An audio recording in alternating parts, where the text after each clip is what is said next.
السلام علیکم دوستو، welcome in a new session. آج کے اس سیشن میں ہم ڈسکس کریں گے کہ اگر کسی عورت کو خلا یا طلاق ہوتی ہے تو وہ کون سے حقوق کے مستحق ہوتی ہے، کون سے وہ حقوق ہے یا کون سے اس کے جو رائٹس ہے وہ اس کو ملنے چاہیے۔ تو سب سے پہلے جو اس کا رائٹ ہے، شادی کے وقت ظاہری بات ہے والدین اپنی بیٹی کو کچھ سامان دیتے ہیں، کچھ لوگ بہت زیادہ دیتے ہیں جو صاحب حیثیت ہوتے ہیں، اور کچھ اپنے حیثیت کے مطابق جہیز کا سامان دیتے ہیں تاکہ جب ان کی بیٹی کسی اور گھر جائے تو اس کو زندگی بسر کرنے میں جو اس کی ضروریات زندگی ہے وہ پوری ہو سکے۔ اگر خلا ہوتی ہے یا طلاق دی جاتی ہے تو سب سے پہلے جو اس کے حقوق ہوتے ہیں، وہ پہلا حق اس کا یہ ہوتا ہے کہ میوچل کنسنٹ سے دونوں پارٹیز وہ اس کا سامان اس کو واپس ریٹرن کر دے، جو سامان وہ اپنے پیرنٹس کے گھر سے لائی تھی، جو ڈاوری آرٹیکلز ہوتے ہیں، جو سامان جہیز ہوتا ہے وہ واپس کرے۔ اگر کسی وجہ سے انا پرستی بیچ میں آتی ہے، بعض اوقات منع کر دیتے ہیں کہ نہیں دیتے ہیں ہم، تب عورت کیا کر سکتی ہے؟ تب عورت عدالت سے رجوع کر سکتی ہے اور وہ اپنے ڈاوری آرٹیکلز کلیم کر سکتی ہے۔ نمبر نیکسٹ کہ وہ اس سامان اور جہیز کا ہو گیا، تو دوسرا کون سا حقوق ہے کہ وہ اس کی مستحق ہوتی ہے؟ اگر طلاق ہوتی ہے یا وہ خلا لیتی ہے تو عدت پیریڈ تک 4 مہینے 10 دن جو عدت پیریڈ ہوتا ہے، اس عدت پیریڈ تک وہ خرچے کی مستحق ہوتی ہے۔ شوہر جو سابقہ شوہر ہوگا وہ 4 مہینے 10 دن تک اس کو اپنی حیثیت کے مطابق، شوہر کی حیثیت کو بھی اس میں دیکھنا ضروری ہوتا ہے کہ وہ کماتا کتنا ہے، اور وہ اس کو 4 مہینے 10 دن تک سپورٹ کرے گا، اس کو عدت پیریڈ کا خرچہ دیتا رہے گا۔ اگر وہ خرچہ نہیں دیتا تو عورت عدالت سے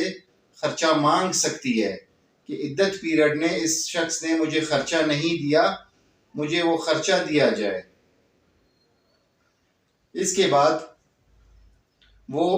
ڈاوری اماؤنٹ جو حق مہر ہوتا ہے، جو شادی کے وقت طے دونوں فریقین کے مابین طے پایا جاتا ہے، وہ ڈاوری اماؤنٹ کلیم کر سکتی ہے۔ ڈیفرڈ ڈاور جس کو ہم کہتے ہیں، ڈیفرڈ ڈاور جو اس نے ادا نہیں کیا ہوتا، جو حق مہر ہوتا ہے، اگر ادا کر دیا ہے تو وہ تو کلیم نہیں ہو سکتا، اگر ادا نہیں کیا ہوتا تو وہ مرد اس کو خود بھی دے سکتا ہے، وہ اس کی مستحق ہے، وہ اس کا حق ہے، اور اگر وہ نہیں دیتا تو عورت عدالت سے اس چیز کے لیے رجوع کر سکتی ہے۔